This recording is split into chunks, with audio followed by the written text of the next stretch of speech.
संतोष देशमुख प्रकरणानंतर गुन्हेगारीसाठी चर्चेत आलेलं बीड पुन्हा एकदा हादरलं। यावेळी शरद पवारांचे राष्ट्रवादीचे नेते राम खाडे यांच्यावर जीवघेणा हल्ला झालाय। हा हल्ला बीडच्या सीमेवर असलेल्या अहिल्यानगरमधल्या मांदळी जवळ झालाय। त्यात गंभीर जखमी झालेल्या खाडेंवर खासगी रुग्णालयात उपचार सुरू आहेत। मिळालेल्या माहितीनुसार 10 ते 15 जणांनी राम खाडेंवर धारदार शस्त्रांनी जीवघेणा हल्ला केला। या हल्ल्याला खाडेंची पत्नी तुळसा खाडे यांनी भाजपचे आमदार सुरेश धस यांना जबाबदार धरलं। धस यांनीचा हल्ला घडवून आणल्याचा आरोप त्यांनी केलाय। तर बीड जिल्ह्यातला खाडे आणि धस यांच्यातला राजकीय वाद हा जगजाहीर आहे।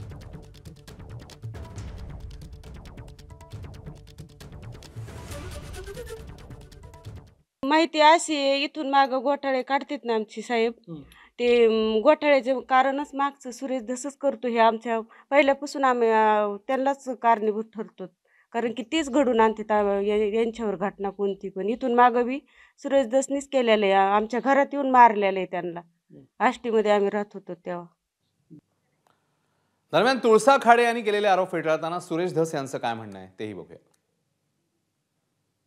हे हास्यास्पद आहे। कुठं भांडणं झाली, काय झाली, कुणाची झाली, याला मला तर काय माहित नाही। मला सकाळी त्या ठिकाणी कळालं आणि माझं मत असं आहे की हे उठसूट कोणत्याही लोकप्रतिनिधींवर काहीही आरोप करायचे, याला काही लिमिट राहिलं पाहिजे।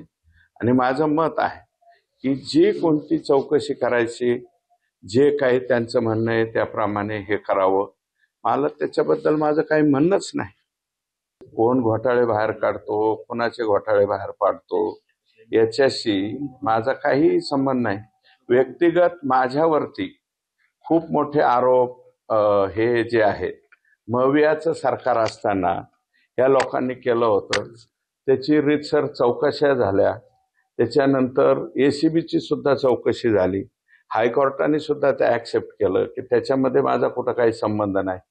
त्यावेळेस मी कोणाला काही बोललो नाही, आता काय संबंध आला कुणाचा। ABP माझा, उघडा डोळे बघा नीट।